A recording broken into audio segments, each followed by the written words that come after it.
Hello అండి. ఈ వీడియోలో డిసెంబర్ మంత్ది సోషల్ ఇష్యూస్ టాపిక్ నేర్చుకుందాం. ఫస్ట్ టాపిక్ వచ్చేసి 6.1 digital content creators. So text ద్వారా ఇమేజెస్, వీడియోస్, పోడ్కాస్ట్ లాంటి డిజిటల్ కంటెంట్ని యూట్యూబ్, ఇన్స్టాగ్రామ్, టిక్టాక్ ఎట్సెట్రాలో షేర్ ఆర్ ప్రొడ్యూస్ చేస్తే వాళ్ళని డిజిటల్ కంటెంట్ క్రియేటర్స్ అని అంటారు.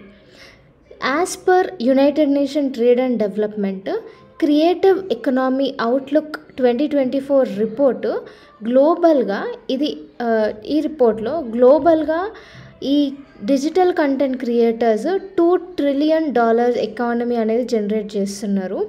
అండ్ అరౌండ్ 50 million జాబ్స్ని వరల్డ్ వైడ్గా ఈ డిసిసి కంట్రోల్ చేస్తుంది.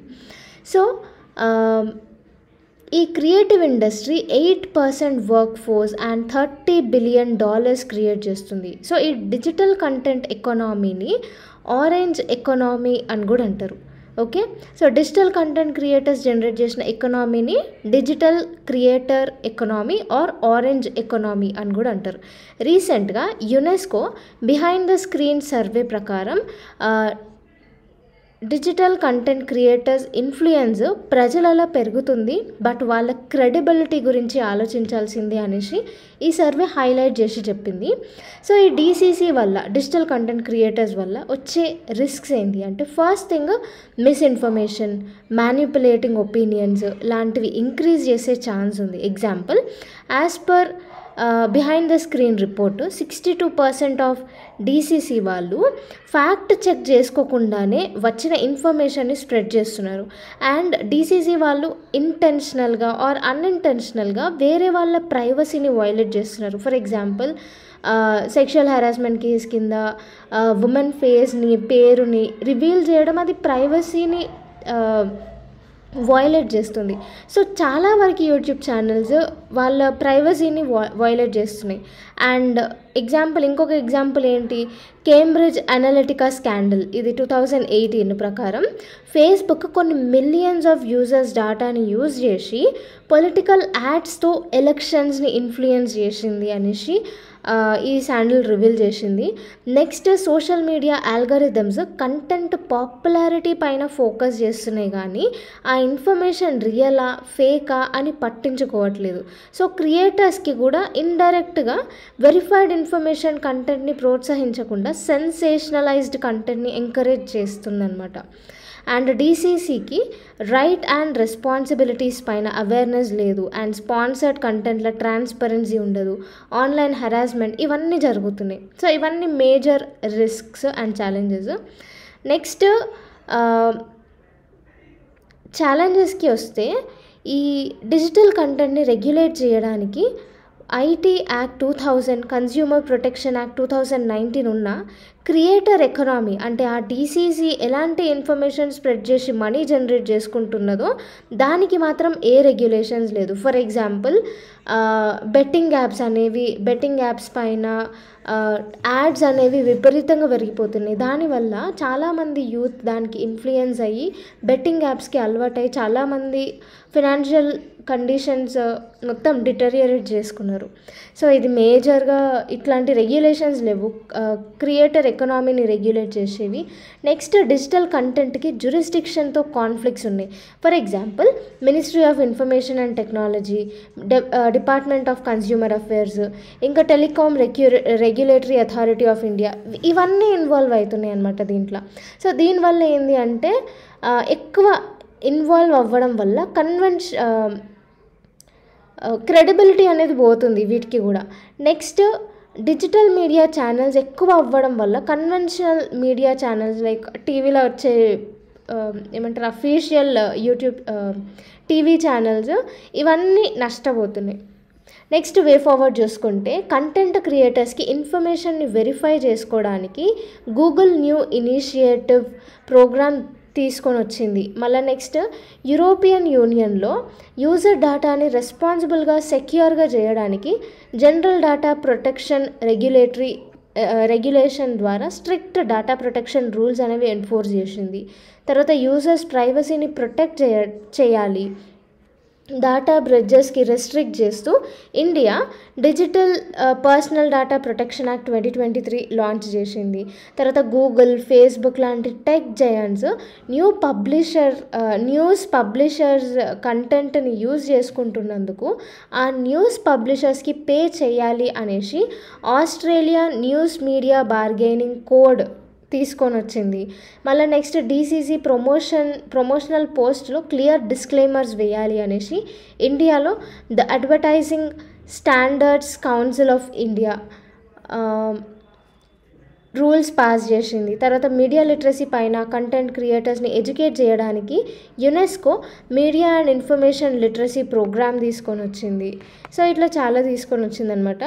తర్వాత information technology intermediary guidelines and digital media ethics code rules 2021 ఏం చెప్పింది అంటే డిజిటల్ మీడియాలో ట్రాన్స్పరెన్సీ, అకౌంటబిలిటీ ఇంకా యూజర్స్ రైట్స్ని అడ్రస్ చేయడానికి ఈ ఐటీ రూల్స్ అనేది క్రియేట్ చేసారు. తర్వాత సో ఈ రూల్స్ ఏమని చెప్తాయి అంటే అన్లాఫుల్ కంటెంట్ని హోస్ట్ కానీ షేర్ కానీ డిజిటల్ ప్లాట్ఫామ్లో చేయొద్దు అని, ఈ డిజిటల్ కంప్లైంట్స్ని వితిన్ 15 డేస్లో రిజాల్వ్ చేయడానికి ఒక గ్రీవెన్స్ ఆఫీసర్ని అపాయింట్ చేసినారు అనేసి చేయాలి అనేసి రూల్ పాస్ చేసింది ఈ ఐటీ యాక్ట్ 2021 కింద. So next 6.2 social media addiction in children. So 16 years లోపల ఉన్న పిల్లలకి సోషల్ మీడియా యూసేజ్ని బ్యాన్ చేయాలనేసి ఆస్ట్రేలియా ఫస్ట్ ఒక లా పాస్ చేసింది. సో ఆస్ట్రేలియా వరల్డ్లోనే first time online safety amendment social media minimum age bill 2023 pass చేసింది. ఈ లా కింద కంపెనీస్ మినిమం ఏజ్ చిల్డ్రన్కి వాళ్ళ ప్లాట్ఫామ్లో యాక్సెస్ ఇవ్వద్దు అనేసి అండ్ ఈ ఆబ్లిగేషన్స్ని ఫాలో అవ్వకపోతే మ్యాక్సిమం $49.5 million పెనాల్టీ పడుతుంది అనేసి రూల్స్ పాస్ చేసిర్రు. సో సోషల్ మీడియా అడిక్షన్కి రీజన్స్ ఏంది ఇప్పుడు ప్రజెంట్ చిల్డ్రన్లో అంటే ఫస్ట్ ఇంకా సోషల్ మీడియాలో ఫ్రెండ్స్ కమెంట్స్, ఇప్పుడు ఇన్స్టాగ్రామ్లో నార్మల్గా ఫ్రెండ్ సర్కిల్ ఉంటుంది కదా, సో ఆ ఫ్రెండ్ సర్కిల్ కమెంట్స్ పెట్టడం, అవి పోస్ట్లని షేర్ చేయడం వల్ల చిల్డ్రన్ ఎక్కువగా ఇన్ఫ్లుయెన్స్ అయిపోతున్నారు. అండ్ ఇంకొకటి ఏంటి అంటే ఈ లోన్లీనెస్ వల్ల, స్ట్రెస్ వల్ల, ఇవన్నిటి వల్ల సోషల్ మీడియా అడిక్షన్ చిల్డ్రన్స్లో పెరిగిపోతుంది.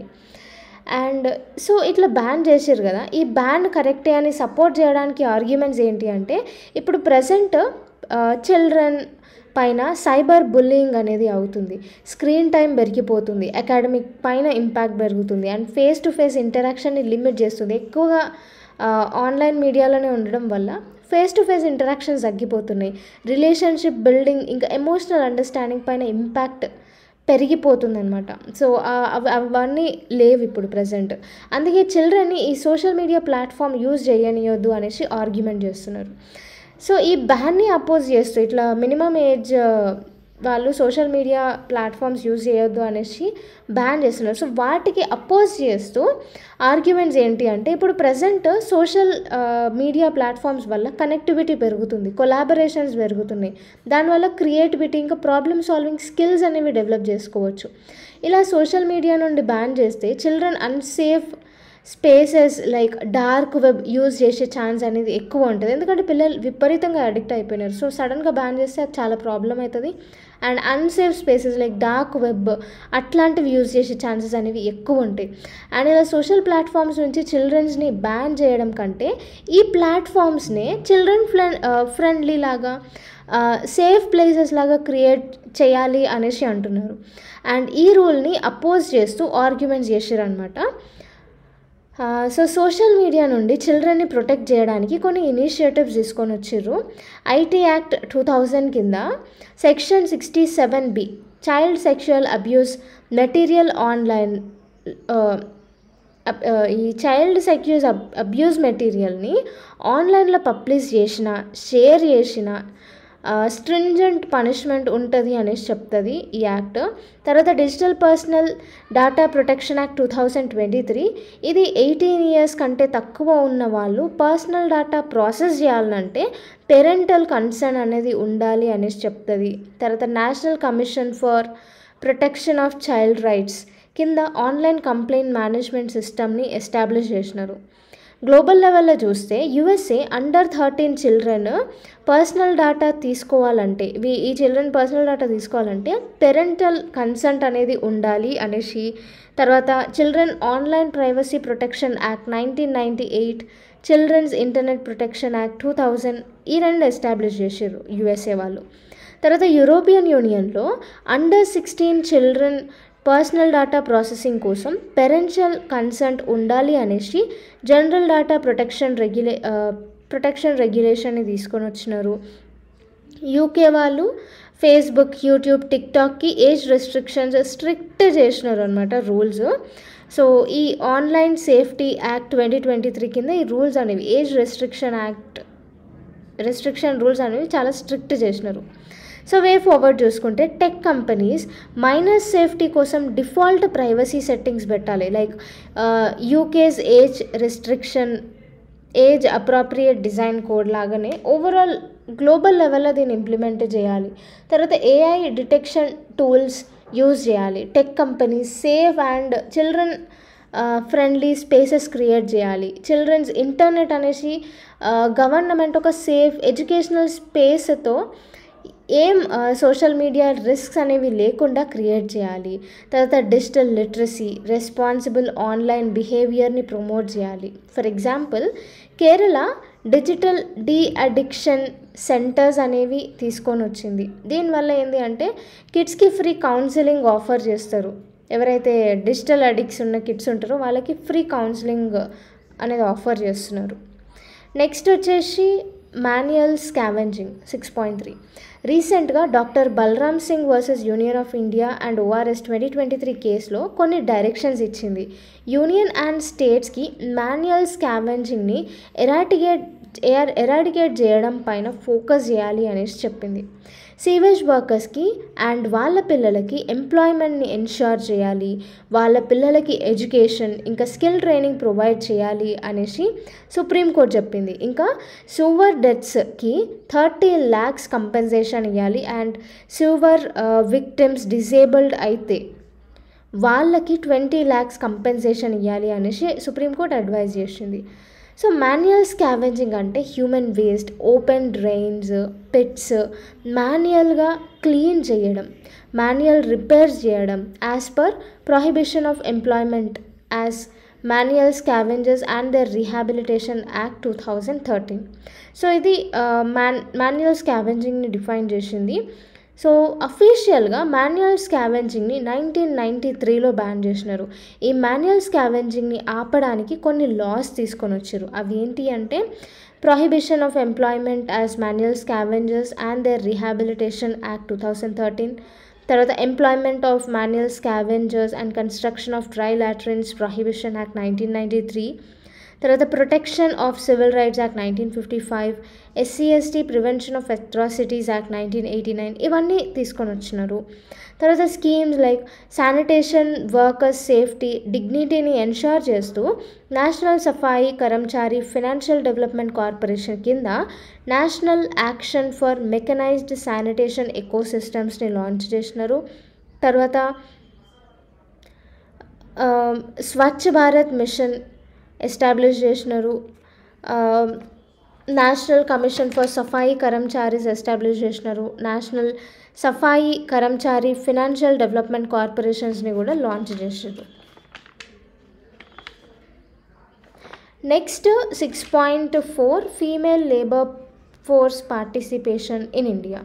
సో రీసెంట్గా prime minister's economic advisory council ఒక వర్కింగ్ పేపర్ని రిలీజ్ చేసింది. అందులో female labour force participation rate అనేది ఇంక్రీజ్ అవుతుంది అనేసి హైలైట్ చేసి చెప్పినారు. రూరల్ ఏరియాస్లో అరౌండ్ 69% గ్రోత్ ఉంది అండ్ అర్బన్ ఏరియాస్లో అరౌండ్ 25% గ్రోత్ ఉంది. ఫీమేల్ లేబర్ ఫోర్స్ పార్టిసిపేషన్ 20 నుంచి 30 years ఏజ్లో రైజ్ అవుతుంది. తర్వాత 30 నుంచి 40 yearsలో పీక్ స్టేజ్కి వెళ్ళిపోతుంది. తర్వాత షార్ప్గా ఈ ఫీమేల్ లేబర్ ఫోర్స్ అనేది తగ్గిపోతూ వస్తుంది అనేసి రిపోర్ట్లో చెప్పినారు. అదే మేల్ లేబర్ ఫోర్స్ని చూసుకుంటే 30 to 50 years ఏజ్లో వాళ్ళది హై ఉంటుంది, తర్వాత గ్రాడ్యువల్గా డిక్రీజ్ అవుతూ వస్తుంది. మ్యారేజ్ వల్ల ఫీమేల్ లేబర్ ఫోర్స్ పార్టిసిపేషన్ అనేది హైగా తగ్గుతుంది అర్బన్ ఏరియాస్లో. రూరల్ ఏరియాస్లో అయితే షార్ప్గా డిక్రీజ్ అవుతుంది మ్యారేజ్ తర్వాత. అండ్ పేరెంట్హుడ్ వల్ల కూడా ఈ ఫీమేల్ లేబర్ ఫోర్స్ పార్టిసిపేషన్ తగ్గిపోతుంది. ఫీమేల్ ఎడ్యుకేషన్ని ప్రమోట్ చేయడానికి గవర్నమెంట్ బేటీ బచావ్ బేటీ పడావ్ స్కీమ్ని, నేషనల్ ఎడ్యుకేషన్ పాలసీ 2020ని లాంచ్ చేసిర్రు. తర్వాత సేఫ్ అండ్ కన్వీనియంట్ అకామిడేషన్ కోసం urban, semi urban and rural ఏరియాస్లో వర్కింగ్ ఉమెన్ హాస్టల్ స్కీమ్ని తీసుకొని వచ్చిర్రు.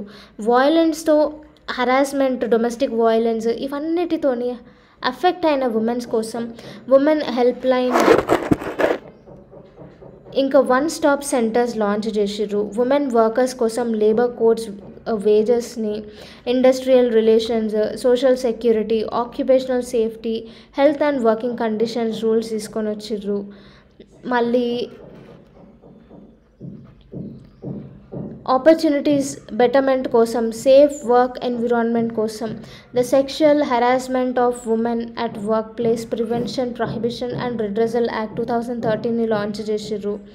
ఎకనామిక్ ఎంపవర్మెంట్ కోసం మహిళా శక్తి కేంద్రాస్, మళ్ళీ నమో డ్రోన్ దీదీ లాంటి సెల్ఫ్ హెల్ప్ గ్రూప్స్ క్రియేట్ చేసినారు. సో ఇవన్నీ ఉమెన్ని సపోర్ట్ చేస్తూ గవర్నమెంట్ కొన్ని ఇనిషియేటివ్స్ తీసుకొని వచ్చింది.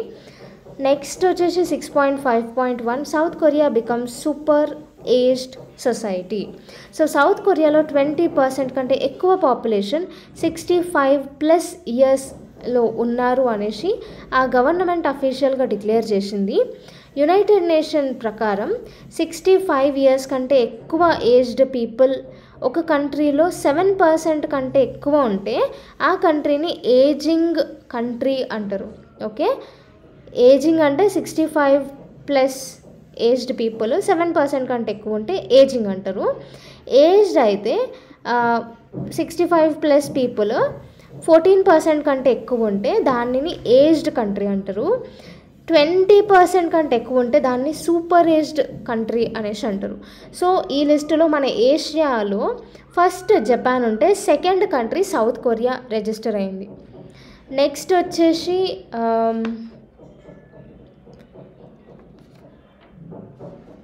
UNFPA United nations population fund report 2023 ప్రకారం ఇండియాలో 65+ ఏజ్డ్ పీపుల్ 2050 వరకు 20% కంటే ఎక్కువ పెరుగుతారు అని చెప్పింది. తర్వాత ఏజింగ్ సొసైటీలో ఛాలెంజెస్ ఏంటి అంటే ఎక్కువ మంది ఓల్డర్ పీపుల్ ఉంటే వర్క్ ఫోర్స్ అనేది తగ్గిపోతుంది ఆ కంట్రీకి, హెల్త్ కేర్ కాస్ట్లు పెరుగుతాయి, ఫ్యామిలీస్లో కేర్ గివింగ్ రెస్పాన్సిబిలిటీస్ పెరుగుతాయి. ఇనిషియేటివ్స్ చూద్దాం ఇప్పుడు ఏమేమి ఇనిషియేటివ్స్ తీసుకొచ్చారో.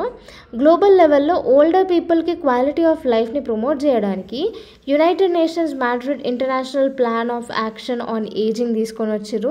తర్వాత healthy ageing and age friendly environment పైన ఫోకస్ చేయడానికి WHO గ్లోబల్ స్ట్రాటజీని తీసుకొని వచ్చింది. తర్వాత ఏజింగ్ని అడ్రస్ చేయడానికి అండ్ ఇన్ఈక్వాలిటీస్ని తగ్గించడానికి United Nations sustainable development goal 3 and goal 10 కింద ఈ ఛాలెంజెస్ని సాల్వ్ చేయడానికి తీసుకొని వచ్చిర్రు. అండ్ 2021 to 2030ని United Nation decade of healthy ageing అనేసి ప్రోగ్రామ్ ఒకటి లాంచ్ చేశారు.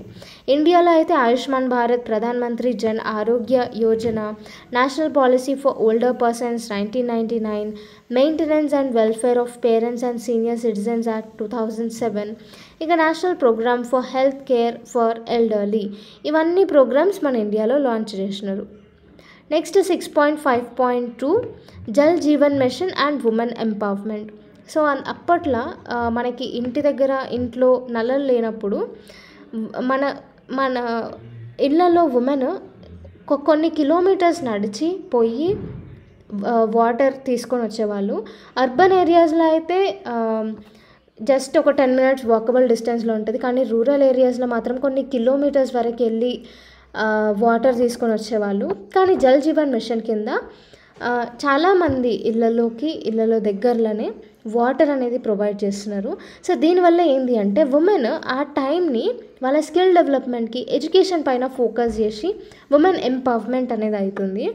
సో ఎస్బీఐ రిలీజ్ చేసిన రిపోర్ట్ ప్రకారం 9 crore ఉమెన్ వాటర్ తేవడానికి వేరే బయట ప్లేసెస్కి వెళ్ళట్లేదు ఇప్పుడు ప్రస్తుతం అయితే అని చెప్పింది.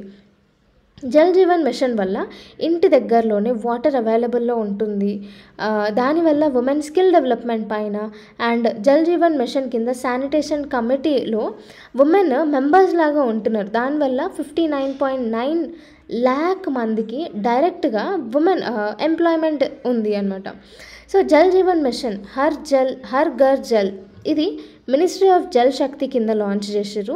2024 వరకు ప్రతి రూరల్ హౌస్ హోల్డ్లో ట్యాప్ వాటర్ సప్లై అందించాలి అని ఎయిమ్ పెట్టుకున్నారనమాట ఈ స్కీమ్ కింద. Next 6.5.3 global one stop centres.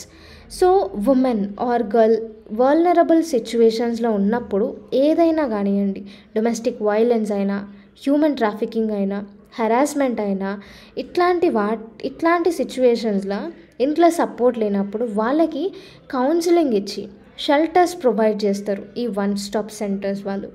వీటినే వన్ స్టాప్ సెంటర్స్ అని అంటారు. రీసెంట్గా ఇండియాలో 9 గ్లోబల్ వన్ స్టాప్ సెంటర్స్ని అప్రూవ్ చేసింది, గ్లోబల్ లెవెల్ అన్నమాట ఇది.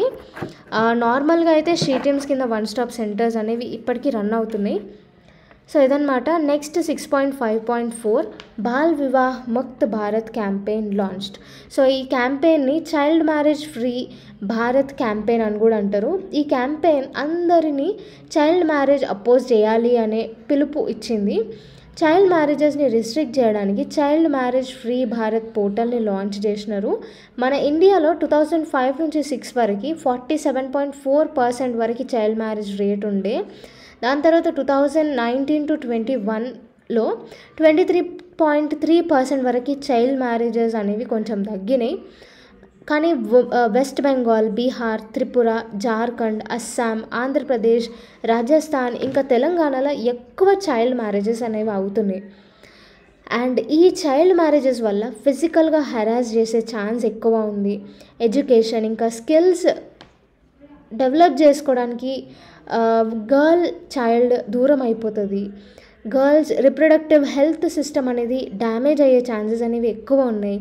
అండ్ ఈ చైల్డ్ మ్యారేజ్ గర్ల్స్ది right to free and joyful childhood అనే రైట్ని వయలేట్ చేస్తుంది. ఈ చైల్డ్ మ్యారేజెస్ని ప్రొహిబిట్ చేయడానికి prohibition of child marriage act 2006ని తీసుకొని వచ్చారు. తర్వాత UN convention on rights of children మళ్ళా. సో ఈ కన్వెన్షన్ కింద ఇండియా కూడా జాయిన్ అయింది. తర్వాత national commission for protection of child rights, sustainable development goal number 5 అనేది ఆల్ టైప్ ఆఫ్ హార్మ్ఫుల్ ప్రాక్టీసెస్ని ప్రొహిబిట్ చేస్తుంది. సో ఇందులో ఇండియా కూడా జాయిన్ అయింది. తర్వాత convention on the elimination of all forms of discrimination against women, దీంట్లో కూడా ఇండియా జాయిన్ అయింది. Next topic 6.5.5 domestic migration report by EAC-PM. So PM's economic advisory council ఈ డొమెస్టిక్ మైగ్రేషన్ రిపోర్ట్ని రిలీజ్ చేసింది. ఢిల్లీ, ముంబై, చెన్నై, బెంగళూరు, కోల్కతాలో మేజర్ అర్బన్ సెంటర్స్ నుండి migration అనేది ఎక్కువ ఉంది. మేజర్ మైగ్రేషన్ రూట్స్ అనేవి యూపీ నుంచి ఢిల్లీకి, గుజరాత్, మహారాష్ట్ర ఈ రూట్స్ అన్నమాట మైగ్రేషన్ రూట్స్. తెలంగాణ నుంచి ఆంధ్రప్రదేశ్ ఈ రూట్, మళ్ళీ బీహార్ టు ఢిల్లీ. సో ఈ రూట్స్ అనేవి స్టేట్ లెవెల్ వైజ్గా ఈ మైగ్రేషన్ రూట్స్ అన్నమాట ఇవి. తర్వాత వెస్ట్ బెంగాల్, రాజస్థాన్, కర్ణాటకలో వలస వచ్చే సంఖ్య పెరిగిపోతుంది. మహారాష్ట్ర ఇంకా ఆంధ్రప్రదేశ్ నుంచి మైగ్రెంట్స్ తగ్గిపోయినారు ఈ రిపోర్ట్ ప్రకారం అనమాట. Next 6.5.6 right to disconnect in India.